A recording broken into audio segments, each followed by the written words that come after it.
आज मैं आपको पढ़ाऊंगा हाइड्रोजन का लेक्चर 4 में चलेंगे। इसमें मैं आपको लार्ज स्केल प्रिपरेशन मेथड्स पढ़ाऊंगा, यानी कि commercial methods of preparation of hydrogen पढ़ाऊंगा। Commercial methods of preparation of hydrogen में इलेक्ट्रोलिसिस जो होगा वो आपको पढ़ाऊंगा। काफ़ी इम्पॉर्टेंट है इलेक्ट्रोलिसिस। तो आपको commercial method of preparation of hydrogen पढ़ना है। बच्चों, commercial method of preparation of hydrogen में एक है आपका इलेक्ट्रोलिसिस। अब ये इलेक्ट्रोलिसिस ये आपके लिए थोड़ा सा परेशानी वाला बन सकता है। आपकी एनसीईआरटी बुक में एक सबसे पहले है इलेक्ट्रोलिसिस ऑफ डाइल्यूट एसिड, यानी कि आप इसमें क्या करो कि आप इस तरह का कुछ सेटअप बना लो। एक कंटेनर ले करके उसमें पानी डाल लो और थोड़ा सा एसिड ले लो। यहाँ पर पानी ले लो और स्मॉल अमाउंट ऑफ एसिड ले लो। तभी डाइल्यूट सॉल्यूशन बनेगा एसिड का। साथ में बच्चों इसमें इलेक्ट्रोड और बैटरी भी लगानी पड़ेगी। ये इलेक्ट्रोड लगाया, ये इलेक्ट्रोड किसका लगाना पड़ेगा? आप आमतौर पर प्लेटिनम का इलेक्ट्रोड यूज करो और बैटरी लगा दो। यहाँ पर बैटरी लगा दो और आप ये बैटरी लगा करके इसको इस तरीके से कर सकते हो। ये एक इलेक्ट्रोलाइटिक सेल बन गया। ठीक है, एक तो आपके सिलेबस में ये हो गया। दूसरा जो हो गया वो हो गया electrolysis of dilute alkali. Specially इसमें जो एनसीईआरटी में है वो डाइल्यूट बेरियम हाइड्रोक्साइड के बारे में है। तो इसमें क्या करो, आप एक कंटेनर ले लो इस टाइप का जैसे ऊपर आपने लिया है, और इसमें बच्चों आप पानी भर लो, वाटर ले लो और साथ में आप small amount of barium hydroxide ले लो, BaOH2। इसमें बच्चों जो इलेक्ट्रोड यूज करना पड़ता है वो प्लेटिनम की ज़्यादा जरूरत नहीं पड़ती। प्लेटिनम महंगा है, काफ़ी महंगा है, तो प्लेटिनम की जरूरत नहीं पड़ती है। यहाँ पर निकिल के इलेक्ट्रोड्स यूज हो जाते हैं। निकिल कंपैरेटिवली सस्ता है, निकिल के इलेक्ट्रोड्स यूज हो जाते हैं। ये आपने बैटरी लगा दी, वो कोई इशू नहीं है। और एक आपके पास बच्चों आपके सिलेबस में और भी है, वो आप देख करके चलिए। एनसीईआरटी में आपको ये भी मिलेगा इलेक्ट्रोलिसिस ऑफ ब्राइन। ये भी है इलेक्ट्रोलिसिस ऑफ ब्राइन। आप इसको आगे भी पढ़ोगे, यहाँ भी मैं पढ़ाऊंगा, टेंशन मत लो, लेकिन आगे भी पढ़ोगे। इलेक्ट्रोलिसिस ऑफ ब्राइन जो है ये आगे भी पढ़ोगे। कहाँ पढ़ोगे आप इसे? आप एस ब्लॉक में पढ़ोगे। एस ब्लॉक में जब आप NaOH पढ़ोगे, एस ब्लॉक में जब आप NaOH आएगा, एक्वस NaOH, तब पढ़ोगे। पी ब्लॉक में पढ़ोगे, पी ब्लॉक में भी पढ़ोगे। जब क्लोरीन आएगी तब पढ़ोगे। तो ये सब चीजें को रिलेट होती रहती हैं। बस दिक्कत एक आती है, टीचर्स नहीं बताते हैं कि कहाँ से क्या रिलेशन है, इस चीज को नहीं बताते हैं।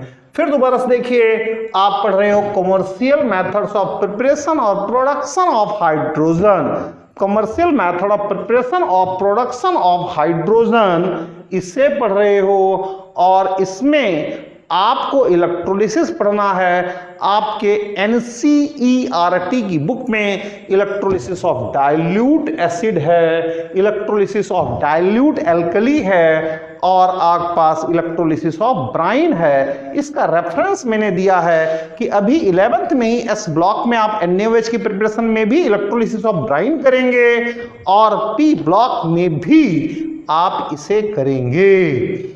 अब बच्चों दिक्कत एक खड़ी हो जाती है, क्या दिक्कत क्या है इसमें कि आप कौन सा तरीका इस्तेमाल करें जिससे रिएक्शंस इजी हो जाएं, जिससे कि रिएक्शंस इजी हो जाए। रिएक्शंस आसान करने का कौन सा तरीका इस्तेमाल किया जाए जिससे कि रिएक्शन इजी हो जाए। तो देखो बच्चों, इसके लिए फिलहाल तो मैं आपको मास्टर ट्रिक बता देता हूं, मास्टर ट्रिक बता देता हूं। फिलहाल मैं आपको अपनी डेवलप की हुई ट्रिक बता देता हूं। हालांकि इसे ही आप डिटेल स्टडी करेंगे। आप इसे जो डिटेल स्टडी है इसकी वो है इलेक्ट्रोकेमिस्ट्री में, यानी कि ये इलेक्ट्रोकेमिस्ट्री में आप बहुत अच्छी तरह से पढ़ेंगे। इलेक्ट्रोकेमिस्ट्री बिग चैप्टर है, बहुत बड़ा चैप्टर है, उसमें इसकी डिटेल स्टडी करते हैं। फिलहाल मैं आपको यहां पर मास्टर ट्रिक बताऊंगा। मास्टर ट्रिक क्या है? सबसे पहले कैथोड की बात करें कि कैथोड में क्या होना है बच्चों। कैथोड में अगर चापा है तो चापा डिपॉजिट होता है, अगर चापा नहीं है तो फिर H डिपॉजिट होता है। चापा को प्रेफरेंस देंगे कैथोड पर, CHAPA चापा, Cu Hg Ag Pt और Au ये आपके पास अगर है तो उस केस में ये डिपॉजिट होते हैं। अगर ये एब्सेंट हैं, अगर ये मान लो किसी एक्वस सॉल्यूशन में नहीं है, देन हाइड्रोजन डिपॉजिट होती है। हाइड्रोजन किस तरह डिपॉजिट होती है? 2H+2 इलेक्ट्रॉन H2 बनाएगा। ये ट्रिक काफी हद तक आपको काम में आएगी, काफी हद तक। दूसरा, आप एनोड की बात कर रहे हैं, एनोड की, एनोड पर क्या होगा बच्चों? इसके लिए स्नॉक्सर याद कर लो। स्नॉक्सर, स्नॉक्सर आपको याद कर लेना चाहिए। स्नॉक्सर, इसका मतलब सल्फेट होता है और इसका मतलब नाइट्रेट होता है, इसका मतलब हाइड्रोक्साइड होता है, इसका मतलब हैलाइड जैसे क्लोराइड, ब्रोमाइड, आयोडाइड, और इसका मतलब RCOO माइनस होता है। एग्जाम्पल मैं बता देता हूं, जैसे कि CH3COO माइनस ये है, ये आपके पास जैसे एग्जाम्पल बता रहा हूं, जैसे क्लोरीन है, Cl है, तो स्नॉक्सर याद करो। इसका इस्तेमाल आपको आगे करना पड़ेगा, बहुत जगहों पर करना पड़ेगा। अब यहां से लेफ्ट से राइट जब आप चलेंगे तो डिपॉजिट होने की टेंडेंसी इनकी इंक्रीज होती है। डिपॉजिट होने की, किस पर डिपॉजिट होने की? एनोड पर डिपॉजिट होने की टेंडेंसी या डिस्चार्ज होने की टेंडेंसी इंक्रीज होती है। Increasing tendency of discharge at anode, ये एनोड पर डिस्चार्ज होंगे, उसकी टेंडेंसी इस डायरेक्शन में इंक्रीज होती है। इसका मतलब ये है कि अगर ये हुआ और ये हुआ तो ये डिपॉजिट होगा, ये डिस्चार्ज होगा, ये डिस्चार्ज या डिपॉजिट नहीं होगा। तो फिर आप इस मास्टर ट्रिक को याद करके चलिए कि कैथोड पर चापा, चापा का मतलब है CuHgAgPt, चापा अगर एब्सेंट है तो हाइड्रोजन डिपॉजिट होगा। अगर चापा प्रेजेंट है भाई तो क्या दिक्कत है, चापा प्रेजेंट है तो चापा ही डिपॉजिट होगा। अगर चापा है तो फिर इसे कोई रोक नहीं सकता, फिर हाइड्रोजन का नंबर नहीं आएगा। लेकिन अगर चापा नहीं है, चापा नहीं है तो फिर हाइड्रोजन ये डिपॉजिट होगा, ये डिस्चार्ज होगा। लेकिन कब, जब चापा एब्सेंट है तब। ये एब्सेंस ऑफ चापा में होता है, एब्सेंस ऑफ चापा में होता है। अगर चापा प्रेजेंट तो चापा होगा। और स्नॉक्सर, सल्फेट की सबसे कम डिस्चार्ज होने की टेंडेंसी है, नाइट्रेट की उससे ज्यादा है, OH की उससे ज्यादा है, Cl की उससे ज्यादा है और RCOO माइनस की उससे भी ज्यादा है। अब जरा चलते हैं इलेक्ट्रोलिसिस ऑफ डाइल्यूट एसिड के तरफ, यहां पर चलते हैं। देखो बच्चों, यहां पर क्या क्या अवेलेबल है, क्या क्या है। मान लो कि आप ये डाइल्यूट एसिड जो ले रहे हो, कंसीडर करो कि आपने ये H2SO4 ले लिया। ऐसा कंसीडर कर लो कि आपने H2SO4 ले लिया, तो यहां पर जो प्रेजेंट आयंस हैं, ions present in the medium, ions जो हैं, जो फिलहाल प्रेजेंट हैं, वो H2SO4 से तो क्या है 2H और SO4-2, यानी ये दो आयंस प्रेजेंट हैं। पानी से भी कुछ आयंस हो सकते हैं प्रेजेंट हो, ऐसी बात नहीं है। तो अब देखिए सबसे पहले कैथोड को देखो कि यहां पर इस मीडियम में, इस सॉल्यूशन में कहीं पर, इस मीडियम में, इस सॉल्यूशन में, इस मीडियम में, इस सॉल्यूशन में कहीं पर चापा है? नहीं है। Cu आयंस दिख रहे हैं? नहीं दिख रहे हैं। Ag आयंस दिख रहे हैं? नहीं दिख रहे हैं। नहीं दिख रहे हैं भाई, तो चापा एब्सेंट है। तो चापा एब्सेंट होने की वजह से, चापा एब्सेंट होने की वजह से ये आपका 2 इलेक्ट्रॉन लेकर के हाइड्रोजन गैस बना रहा है। ये 2 इलेक्ट्रॉन लेकर के हाइड्रोजन गैस बना रहा है। 2 इलेक्ट्रॉन लेकर के हाइड्रोजन गैस बना रहा है। ये 2 इलेक्ट्रॉन लेकर के हाइड्रोजन गैस बनाता है बच्चों, हाइड्रोजन गैस बनाता है, हाइड्रोजन गैस बनाता है। आप ये भी कह सकते हो यहां पर कि ये प्लेटिनम इलेक्ट्रोड ही क्यों? अरे भाई, ये नोबल मेटल है। ये नोबल मेटल होने की वजह से ये एसिड के साथ रिएक्शन नहीं करती, और एसिड के साथ रिएक्शन नहीं करती, वही तो चाहिए। जो आप इलेक्ट्रोड यूज कर रहे हैं वो इनर्ट होना चाहिए, वो यहां रिएक्शन ना करे।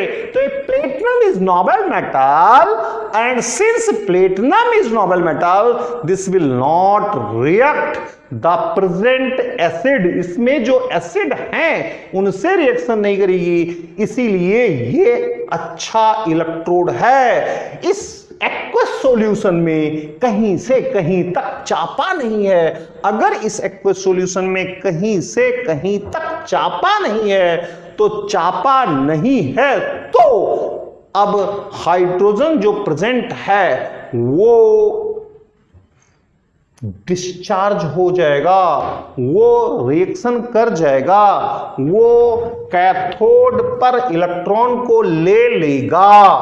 अब बच्चों बारी आती है एनोड की, एनोड की बारी आती है एनोड की। एनोड पर देखो 2OH माइनस ये बनाएगा H2O plus half O2 plus 2 electron. यहां पर ये ऑक्सीजन गैस निकलने लग जाएगी। अब ध्यान दीजिए, इस डायग्राम का काम खत्म हो रहा है, इसलिए इस डायग्राम को मैं रब कर देता हूं। बच्चों जो ये आपने इक्वेशन लिखी है, कौन सी इक्वेशन?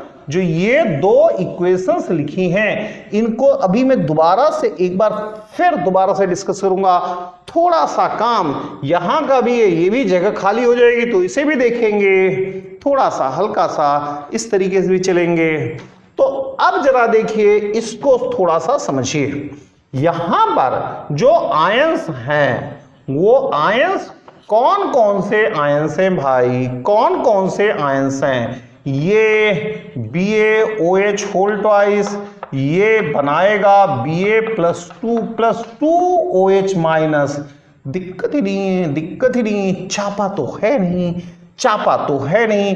अगर चापा नहीं है तो फिर टेंशन नहीं है, फिर टेंशन नहीं है। अरे अगर चापा नहीं है तो टेंशन नहीं है, अगर चापा नहीं है तो टेंशन नहीं है। कैथोड पर हाइड्रोजन बना देगा H2, लो भाई H2 बन गया।